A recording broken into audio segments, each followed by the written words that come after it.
আসসালামু আলাইকুম বন্ধুরা, আজকে দেখাবো কিভাবে পিক্সেল ল্যাব দিয়ে খুব সহজে একটি ইউটিউব সাইজ থাম্বনেল তৈরি করা যায়।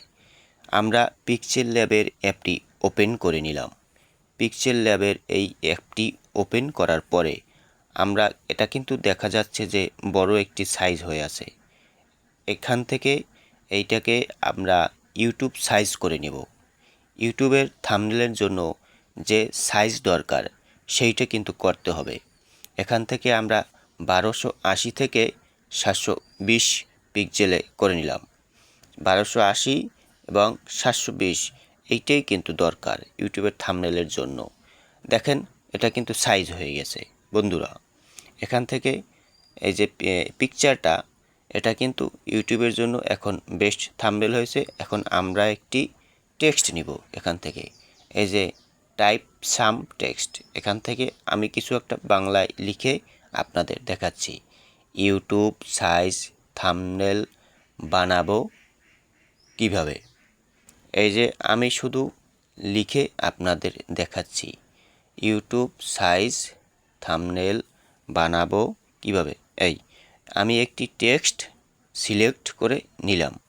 এরপর থেকে এই টেক্সটটাকে আবার আমরা বিভিন্ন কালার ইচ্ছে করলে আপনি কালার করতে পারবেন। এখান থেকে আপনি রেড কালার বা বিভিন্ন কালার আপনি করতে পারবেন। কালার করার পরে আপনি আবার এই লেখাটাকে, এই টেক্সটটা আপনি বিভিন্ন স্টাইলে সাজাতে পারবেন। যেমন ধরেন এই যে অনেক স্টাইল কিন্তু এখানে দেখা যাচ্ছে। আমি এইটাকে আরেকটু এখন এইটাকে সাইজ অনুযায়ী বড় করে নিব। এখান থেকে একটু বামে আসবো, আসার পরে এই যে প্লাস আইকনে চাপ দিলে এটা লেখাটা টেক্সটটা আরও বড় দেখাচ্ছে, আরও সুন্দর দেখাচ্ছে। এরপরে দেখুন কিভাবে এটা বড় হয়ে যাচ্ছে। ইউটিউব সাইজ থাম্বনেল বানানোর জন্য পিক্সেল ল্যাব দিয়ে এটা কিন্তু খুবই সহজ। আপনি একটু চেষ্টা করলেই পাবেন। এই অ্যাপসটি আপনি কোথায় পাবেন? তবে এই অ্যাপসটি আপনি প্লে স্টোরে গিয়ে পিক্সেল ল্যাব লিখে সার্চ করলেই অ্যাপসটি খুব সহজেই পেয়ে যাবেন। এখান থেকে টেক্সটটা আরও স্টাইল করা যায়।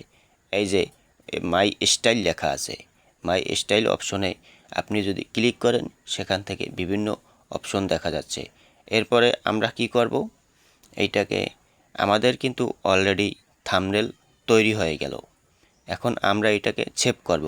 ওই যে প্লাস আইকন দেখা যাচ্ছে কর্নারে, এখান থেকে আমরা পিএনজি করব এটাকে, আর আলট্রা করে নিব। করার পর এই যে সেভ টু গ্যালারি দেখা যাচ্ছে, দর্শক দেখতে পাচ্ছেন সেভ টু গ্যালারি, এটা কিন্তু এখন সেভ হয়ে যাচ্ছে। রিমুভিং রিডাইরিং ইমেজ, এটা কিন্তু এখন লেখা আছে রেন্ডারিং ইমেজ। রেন্ডারিং ইমেজ মানে এটা গ্যালারিতে অলরেডি সেভ হচ্ছে। তো দর্শক আমরা দেখালাম কিভাবে যে পিক্সেল ল্যাব দিয়ে খুব সহজেই আপনি ইউটিউব সাইজ থাম্বনেল তৈরি করতে পারবেন।